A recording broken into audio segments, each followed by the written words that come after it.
नमस्कार. स्वागत आहे तुमचं पुन्हा एकदा सायन्स फॉर लाईफमध्ये.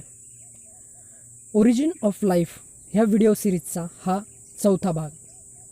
ह्या भागामध्ये आपण बघणार आहोत ओरिजिन ऑफ लाईफ ह्याबद्दल वेगवेगळ्या सायंटिस्टने दिलेल्या वेगवेगळ्या थेरीज, त्याबद्दल आपण ह्या भागामध्ये माहिती घेणार आहोत.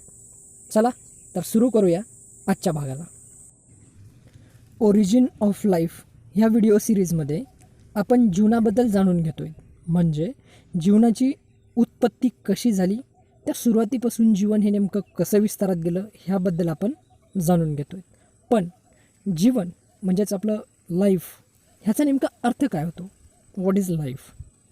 तर सायन्स, त्यातही लाईफ सायन्सनुसार प्राण्याकडे असणारी ॲबिलिटी ज्याद्वारे तो स्वतः ग्रो होऊ शकतो, म्हणजे लहानाचा मोठा होऊ शकतो, रिप्रोडक्शन करू शकतो, म्हणजे स्वतःसारखाच एक नवीन प्राणी पुन्हा तयार करू शकतो, जीवनाच्या सर्व क्रिया पार पाडण्यासाठी स्वतःमध्ये एनर्जीही तयार करू शकतो, शरीरात वेगवेगळ्या केमिकल रिॲक्शन्स घडवून आणू शकतो, ज्यामुळे तो सराउंडिंग म्हणजे शेजारच्या इन्व्हायरमेंटशी संपर्क साधून त्यानुसार स्वतःमध्ये बदल घडवून आणू शकतो. पण जीवनाला अजून जवळून समजून घेण्यासाठी सायंटिस्ट्स आणि फिलॉसॉफर्स हे जीवनाबद्दल प्रमुख 2 प्रश्नांचे उत्तर शोधत आहेत. त्यापैकी एक पहिला प्रश्न म्हणजे how life originated on earth, म्हणजे पृथ्वीवर जीवन हे कसं अस्तित्वात आलं किंवा त्याची सुरुवात कशी झाली.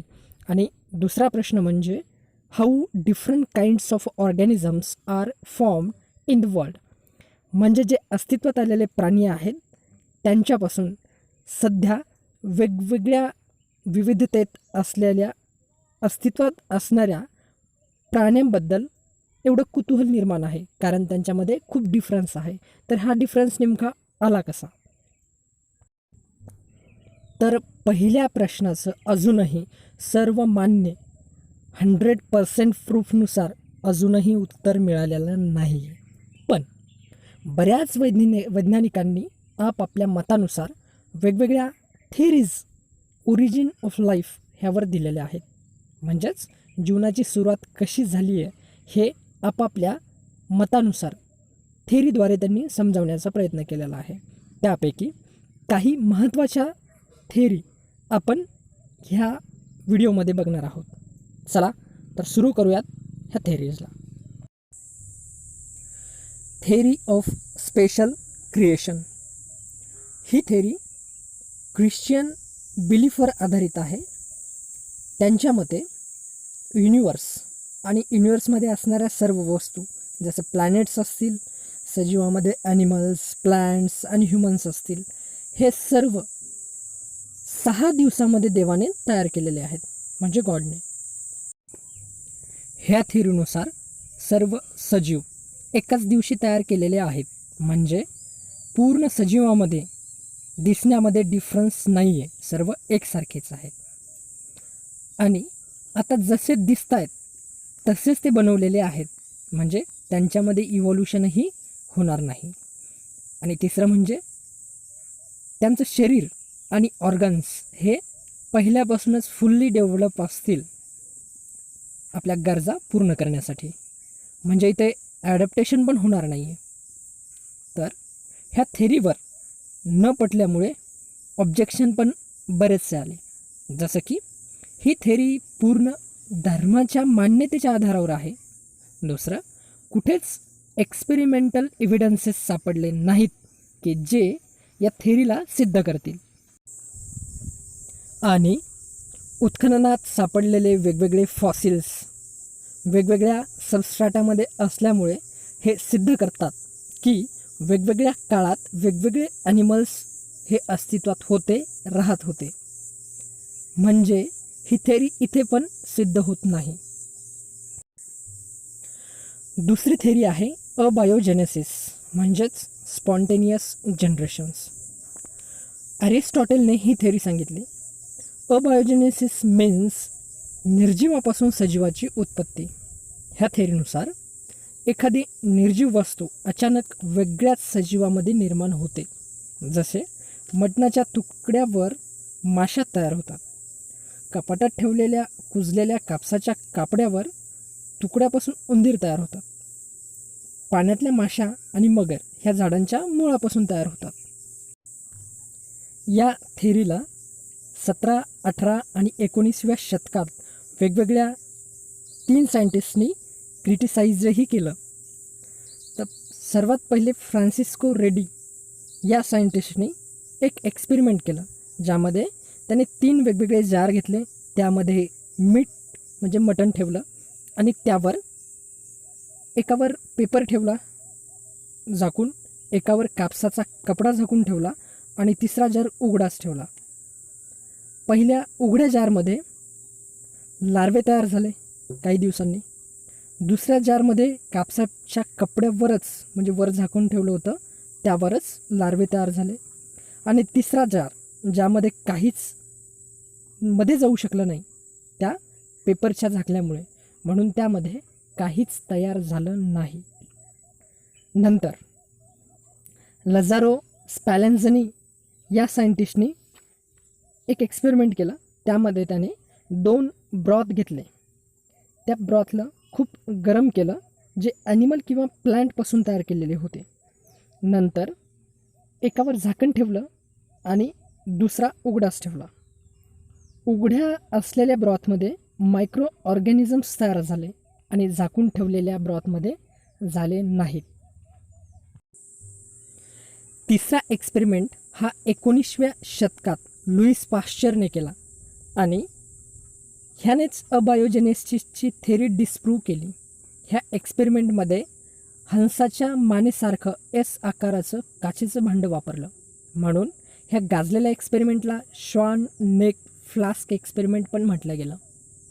त्याने गवताचं मिक्सचर आणि त्या दोन्ही भांड्यात गरम केलं, ज्यामुळे त्यातील हवा ही त्या काचेच्या एस आकाराच्या नळीत अडकून पडली आणि हवेतून येणारे मायक्रो ऑर्गॅनिझम्स किंवा स्पोर्स आत येऊ शकले नाहीत आणि त्यांची ग्रोथही तिथे झाली नाही. पण एका भांड्यावरची नळी फोडल्यावर किंवा ती काढून टाकल्यावर काही दिवसांनी त्यात मायक्रो ऑर्गॅनिझम्स यांची ग्रोथ झाली. ह्यामुळे हे सिद्ध झालं की जे मायक्रो ऑर्गॅनिझम्स असतात ते तेव्हाच तयार होऊ शकतात जर आधी तिथे त्या जीवनाच्या उत्पत्तीसाठी लागणारं मटेरियल असेल तरच. त्यामुळे ही थेरी पण डिस्प्रूव्ह झाली. थेरी ऑफ कॅटास्ट्रॉफिझम ह्या थेरीला समोर ठेवणारे जॉर्जस कुव्हियर हे ॲनाटॉमिस्ट आणि पॅलिओंटॉलॉजिस्ट पण होते. फॉसिल रेकॉर्ड्सचा अभ्यास करून त्यांच्या आधारे त्यांनी या थेरीला जन्म दिला. त्यांच्या या थेरीच्या मते क्रिएशन म्हणजे उत्पत्तीत लाईफ तयार होते. ह्याचा अर्थ ही थेरी स्पेशल क्रिएशन ह्या थेरीचं एक समोरचं एक्सटेन्शन आहे. आणि पृथ्वीवरील जिओग्राफिकल चेंजेस त्यामुळे आलेला कॅटोस्ट्रॉफ हा लाईफला नष्ट करण्यासाठी कारणीभूत ठरतो. अशी उत्पत्ती आणि नष्ट हे होणं एकामागे एक चालू असतं निरंतर, पण प्रत्येक वेळेस तयार होणारे सजीव हे एकमेकापासून वेगळे असतात, पहिल्यापेक्षा वेगळे, कारण त्यांनी वेगवेगळ्या थरामध्ये वेगवेगळे अवशेष बघितले. म्हणून त्यांचं म्हणणं असं होतं की प्रत्येक क्रिएशनमध्ये नवीन प्राणी तयार होतात आणि कॅटॅस्ट्रॉफमध्ये एंड होतात. पुन्हा पुढच्या नवीन क्रिएशनमध्ये ते वेगळे प्राणी येतात. म्हणून ते ह्या निष्कर्षापर्यंत पोहोचले. या थेरीला पण क्रिटिसिझम हे स्पेशल क्रिएशन थेरीसारखंच आहे, कारण दोन्हीमध्ये थोडंसं साम्य असल्यामुळे. आणि तथ्यांना सिद्ध करणारं एकही एक्सपेरिमेंट सक्सेस झालेलं नाही आहे.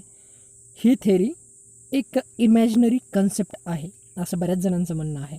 म्हणून ह्या थेरीलाही तेवढी मान्यता प्राप्त झालेली नाही आहे.